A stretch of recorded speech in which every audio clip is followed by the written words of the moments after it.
Ladies and gentlemen, welcome back to our continued coverage of the Tata Steel Chess Tournament, the first major chess event of every single year. Welcome back to continuing viewers, and hello to everybody that's getting into chess. Maybe it's the first chess video you clicked on YouTube. In any case, welcome to our little world. All eyes this tournament are on Nodirbek Abdusatorov from Uzbekistan, who has been absolutely vaporizing the opposition, but a very interesting story as well is the story of Magnus Carlsen.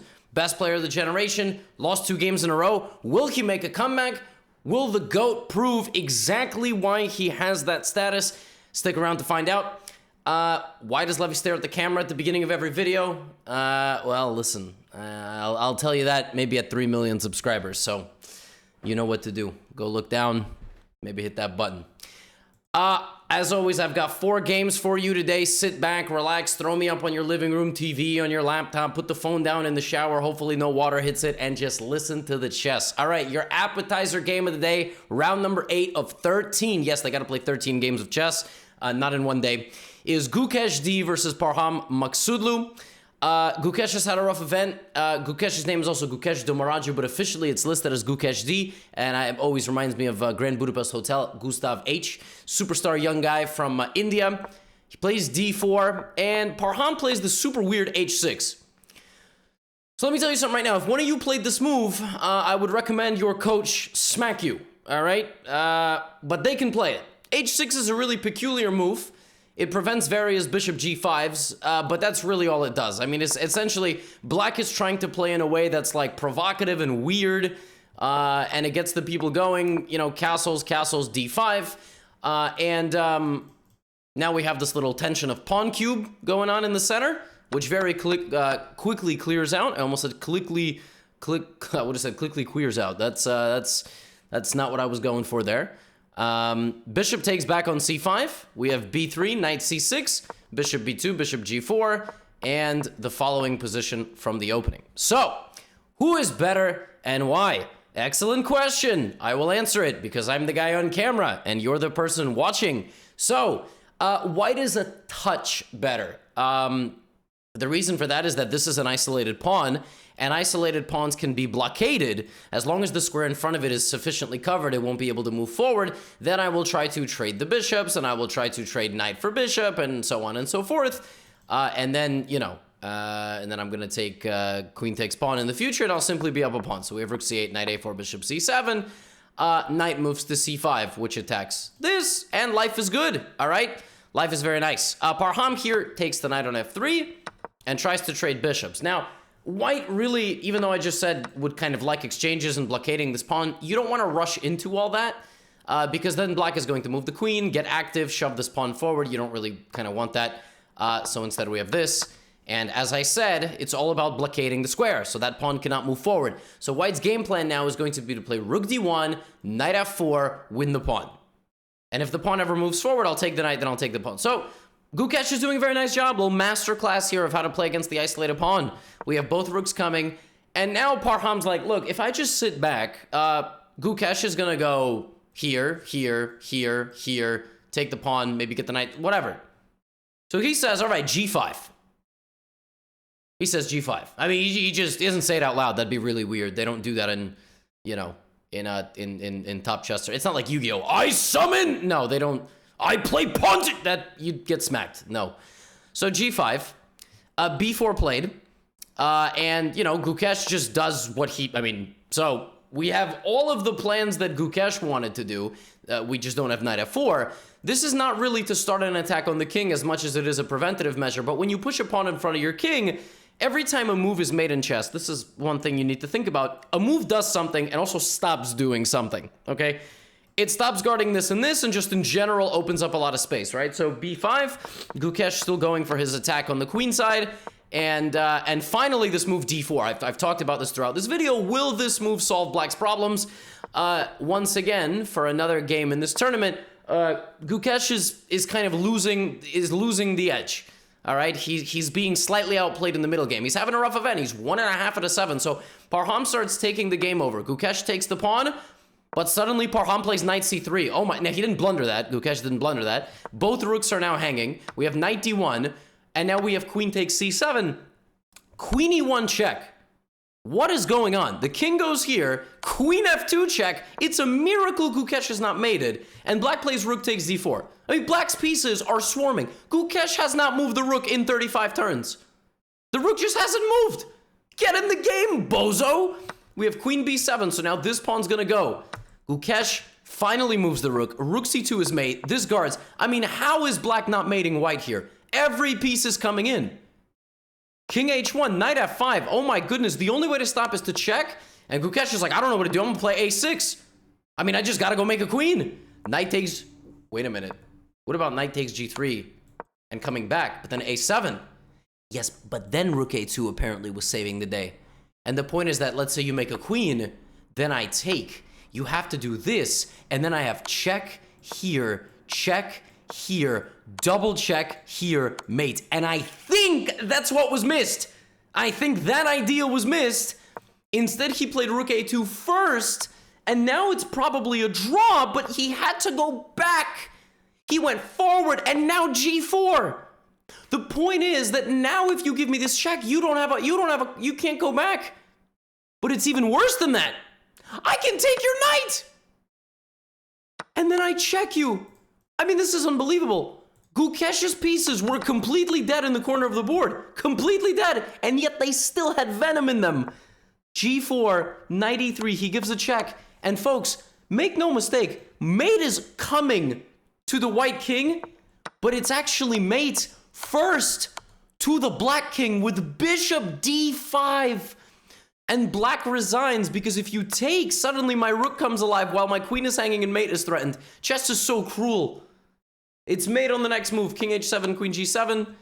And if you don't take, it's check, it's mate. Unbelievable, it's also check and mate. Gukesh wins. What a crazy game to start the recap. Now, I've got another insane game for you. This was one of the weirdest games I've ever seen. Like I said, the challengers are always providing us wild games. Mustafa Yilmaz has made like one draw, all right? He has played 8 games of chess. He does not make draws, all right? Knight f3, and he's playing Jurriaan Sindarov, who's one of the best players in Uzbekistan, probably I think number 2. Now here's something really weird happens, okay? Normally what happens here is black goes here and we play a King's Indian defense, one of the most theoretically debated openings in chess. Black plays e5, white takes. This looks like something out of a game between two 700s.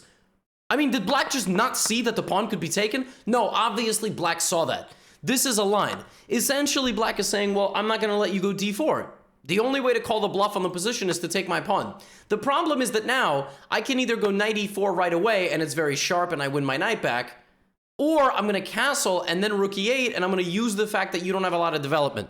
So now what white needs to do is run back. Black attacks, white defends. Black sacrifices.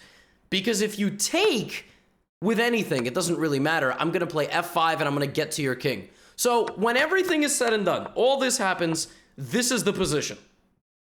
Why does white have an advantage according to the computer? In chess, 4 things matter, okay? To tell who has a better position. Number 1, material. Number 2, king safety. Number 3, piece activity and future prospects of your pieces. Number 4, space and pawn structure. Right now, king safety is definitely an advantage for white because white's about to castle, and this king has a bunch of dark squared weaknesses around him. White also has a little bit more pressure on that side of the board. And what the heck is this rook doing? Make no mistake, that rook is not an asset. All right? That rook is not an asset. c5, d5, castles, bishop g5. Our rook is going to be attacked. Queen b3, and now we have queen b7. All right, so white is better. White is better because he has the better bishop, because the black king is pretty weak, and white's pieces have better future prospects. You just learn how to evaluate a position. You know where else you can learn to evaluate a position? I'm not going to tell you, because I've plugged it in the last 3 videos. Knight c6, knight d4, knight a5, queen b5, and white is severely restricting the black pieces. Now here, for reasons I can't quite understand, black did not play the move knight c4. I actually have no idea why he didn't do this, because then he could have brought the knight back probably.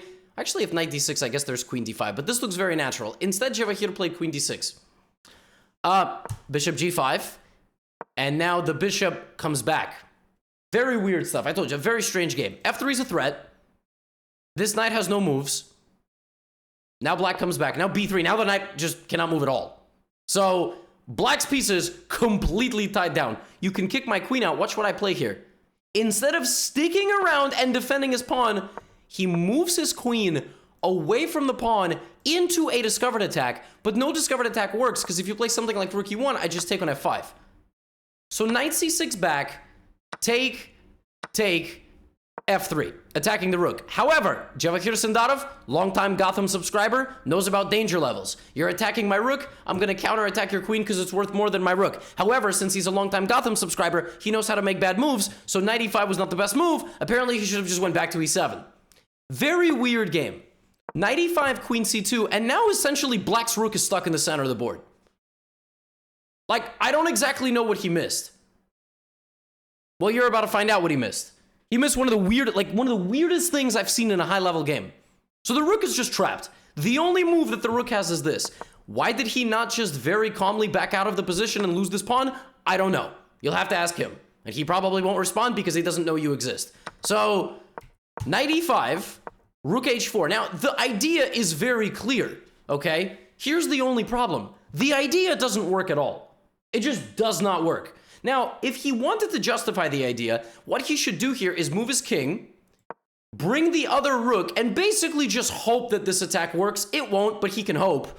It might work against me. It's not going to work against Mustafa Yilmaz. So, in this position, Sindarov plays not king f7, not king h8, not coming back and attack. Sindarov sacrifices the rook. Now, you may notice from my tone of voice, it's because the idea makes sense. He wants king h2, then he wants to double check, and then he wants to mate his opponent. He wants to play queen h2 and win. One problem, it's not checkers. I don't need to take the rook, and Yilmaz just goes here, and now both pieces hang and the queen is blocked. What? Okay, so now Sindarov can lose his knight and go on. He just loses the rook. He's just down a rook. And he just keeps playing. Like, I mean, okay, he's threatening a fork, absolutely. White goes here. And then, like, white just has a rook. Now, black has like an extra pawn or two, but this is what I'm saying. This was one of the strangest games because they both played so weird. Like, I cannot explain this game, which is why I need to share it with you. I need to show you, you have hope. There is hope for you. Even 2,600 level players play games sometimes that you sit here and you go, all right, well, I mean, I don't get it. Now, black is doing what he should do. He should try to counterattack the king, but white is just gonna, even moving forward is fine, okay? Like, for example, you can still lose here with white. You can play king h1 and like accidentally blunder. I don't know what you're gonna blunder. I don't know. You can blunder mate somehow. I'm trying to. There you go. Knight e5. Boom. We blundered something catastrophic. It's never too late to lose a game of chess, which is why Javakhir is not resigning. But white just walks his king to safety. I mean, white just has an extra rook, so white's king is able to just White's king literally does the SpongeBob meme. I'm gonna head out. Like, I mean, this dude is like, all right, I'm just gonna head out. King d1, and I'm safe, and queen f6 check, and black resigns. So Yilmaz is once again back in the winners column. He plays a bunch of exciting games. Turkish fans, you should be very proud of your guy here. Now this game was also bonkers. So Rapport versus Prague. Prague obviously wins the award for having the longest name in the event as well. E4. And just a very boring little Italian. All right, nothing interesting. You don't know anything about this opening anyway, but then Rapport plays h4. So, like, normally in these openings, white reroutes the knight, and black plays c6, and white castles, and black plays rook e8, and then... No, Rapport plays h4. All right, and then h5. He's just going for it. He doesn't even care. He does not care. Knight f4, knight g3, black attacks the bishop. Now we do this, okay? The computer hates it. The computer's sitting there going, yo, who invited this man to this tournament? Like, when Rapport plays chess, humans tremble because they're like, oh my God, what is Rapport doing? Computer sits there and is like, yeah, who let this man in the building? You know what I'm saying? This is why it's so much more fun to watch Rapport's games without the eval bar. You know what? Let's watch the rest of the game without the eval bar. How about that? So we won't spoil anything. Now, knight g4 was the next move played, attacking f2, which is already a mistake, by the way. Like, it's back to being equal. The computer is like, play bishop g4, lose this pawn, you know, attack the center. Knight g4, rook f1, and Rapport, castle's long. And here's the thing. It looks like you were trying to damage my structure, but then you would just open up the g file for me. So I'm happy. Bishop a7, knight f4, and now we have knight h5, queen d2, and a couple moves later, this exchange. Now, who is better and why? I would argue that white is better. I would think that black's king actually has significantly more access toward him.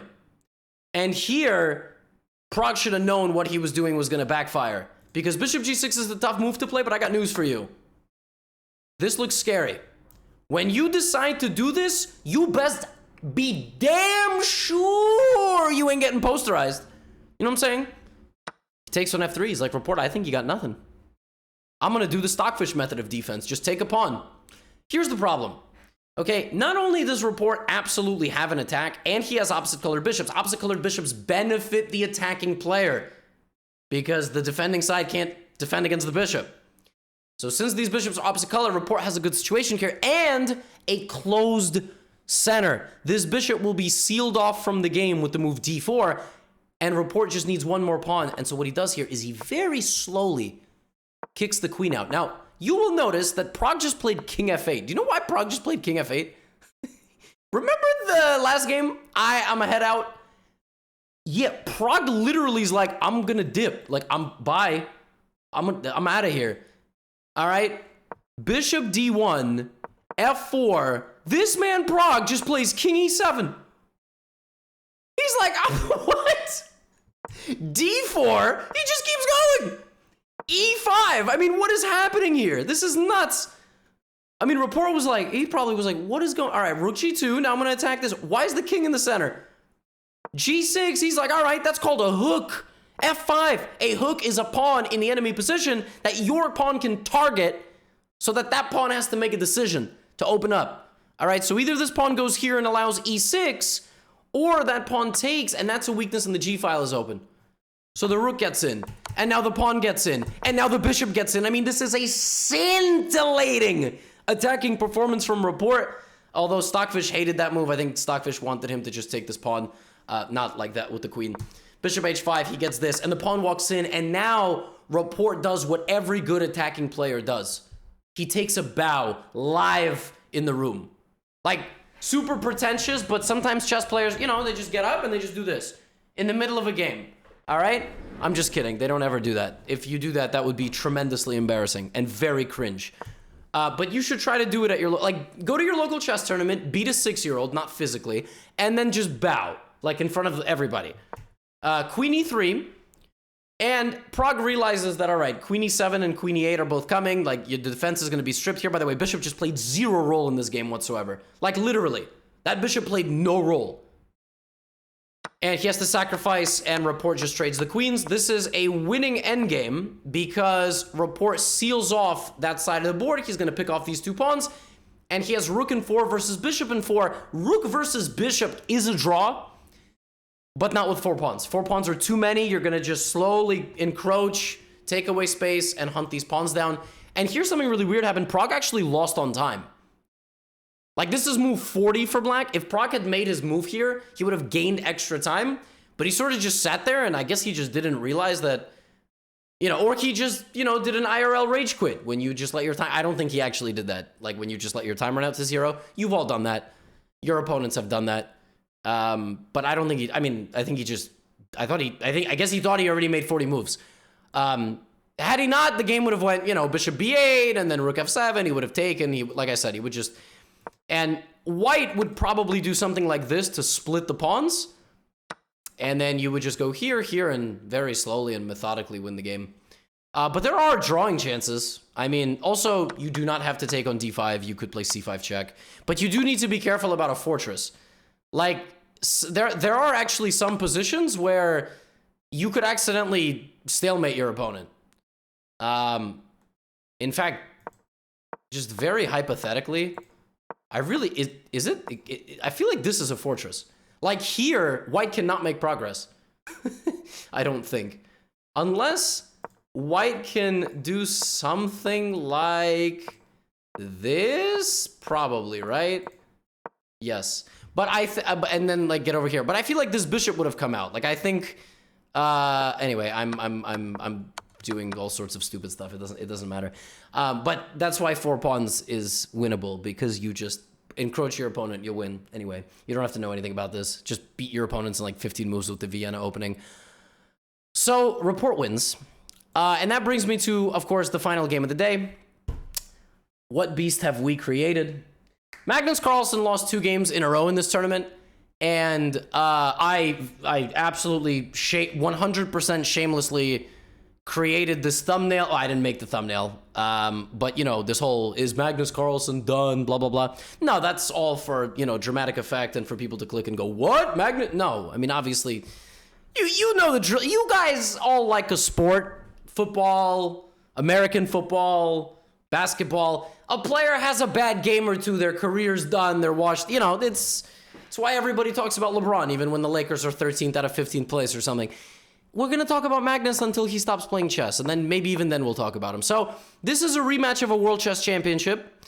And actually in this game, Magnus did not play the Sicilian. So against Jordan, he played the Sicilian. But against Fabiano, he decided to go for e5, which is very interesting. We have a Spanish, and we have a very early, like, we have a b5, and then castles, and so Magnus is playing a Marshall move order. I'm not going to go into the Marshall too much. You don't need to know anything. It's not going to be a pop quiz. It's basically that black delays moving the d-pawn so that he can move d5 and play what's called the Marshall gambit, Marshall attack. Fabi plays a4, which is called anti-Marshall. And this is something that was played in the World Chess Championship. And I'm pretty sure in the World Championship, b4 and rook b8 were played, like moves like this. So b4. And this is just a very typical kind of anti-Marshall. White gets, you know, what he kind of wants in the center. Bishop d7, bishop f4. And around here, I went to breakfast. And I thought, okay, position's pretty balanced. Knight e5. Computer shows actually very slight plus for white. But it's very tough, I mean, to understand where this plus comes from. For instance, the computer here wants white to play bishop c2, and then bishop h2, and then knight f5. Like, that's the game plan. Black can play c5, for instance, and then trade the knight when it comes to f5, and maybe even go for the b pawn, for the a pawn. It's a very complicated position for this. Fabi plays knight a3, and rook e8 played. Bishop g3 and f4, which also to a human, I mean, this just looks very natural to me to try to play for f4. The computer wanted white to have a knight on d2 instead of on a3. Fabi did this so that when this happened, he could probably get the knight into the game a little bit faster. Like maybe he thought about knight c2, but now he has to play e5. So he plays e5, right? And it's a very sharp position. Black can take the knight or he can take the pawn. He takes the pawn, takes the pawn. And it's a very weird position because this knight cannot go here, here, here, or here. Fabi must have been very happy here. Okay? Because if black has to play the move knight h7, white will literally go here. Like, white will ravage the position. Queen f3 check, knight c6, e6, blah, blah, blah, blah, blah, blah, blah, blah, blah. But something very weird happened here. Knight takes d4, c takes d4, bishop c6. Let me tell you something right now. When you get a massive pawn blob, a knight attack, and, you know, it doesn't look like your opponent really can do a whole lot, and you get hit with bishop c6, you're like, oh, crap. So this move tactically protects the knight. How? So Magnus Carlsen in this position, or rather, Magnus Carlsen in this position, found a move that defends the knight by going here. It doesn't look like it makes any sense. If you take the knight, I take your rook. Your queen needs to stay defending your bishop, so you go here. The problem is your queen is not defending your bishop because I sacrificed the rook. And when you take, I play queen takes check, and then I take your rook. Oh my god. The move bishop c6, one move by Magnus, bishop c6, activated 1, 2, 3, 4, 5 pieces. The whole black position activated because of the move bishop c6. Now, it's equal. And there are a lot of moves here for Fabiano. He can play rook c1 and just give up, you know, target the bishop for the knight. He can play queen c2, apparently, giving up the pawn with check. But then there's bishop f2 counterattack. I mean, it's nuts. It's a very tense position. And I think Fabi misses something here because he plays bishop c2, moving the bishop out of the way of the rook, which is very menacing. But suddenly there is queen d5, which Fabiano saw. Fabi saw queen d5. That threatens mate.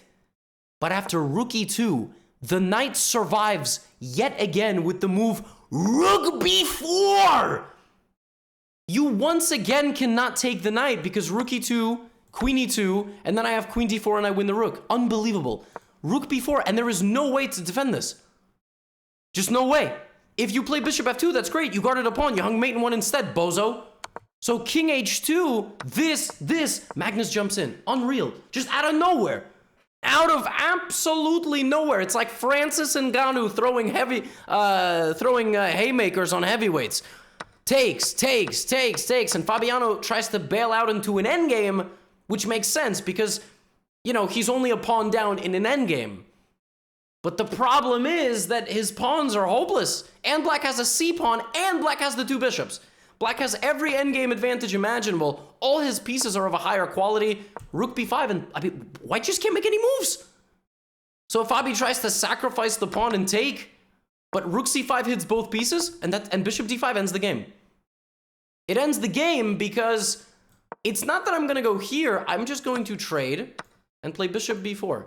And the reason why this is so winning is the bishops are on the same color. If they were opposite, maybe there's drawing chances, but the same color bishop will just constantly threaten exchanges. So Magnus wins 2 games in a row. And I gotta tell you, he made this one look relatively easy. I mean, I don't exactly know what was missed by Fabiano because Fabiano is an extremely astute calculator. But I guess this position just had so many things that white could do that sometimes when you have like 6 choices that look good, something goes wrong. You have bishop c2, bishop h2, knight d2, knight a3, bishop g3, right? So he chose this plan with f4.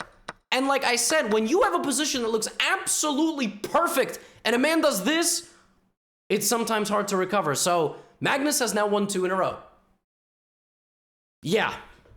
And he's making it look, you know, I mean, it's just that a bishop c6 is such a ridiculous defensive move. I mean, yeah, what have we done? Is he going to win 7 games in a row to end the tournament? That would be so sick. Oh, amazing. Yeah, I mean, another big win for Magnus. I root for Fabi. But sometimes Magnus kind of tough to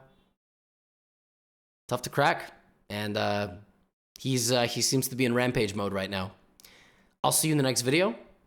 Get out of here.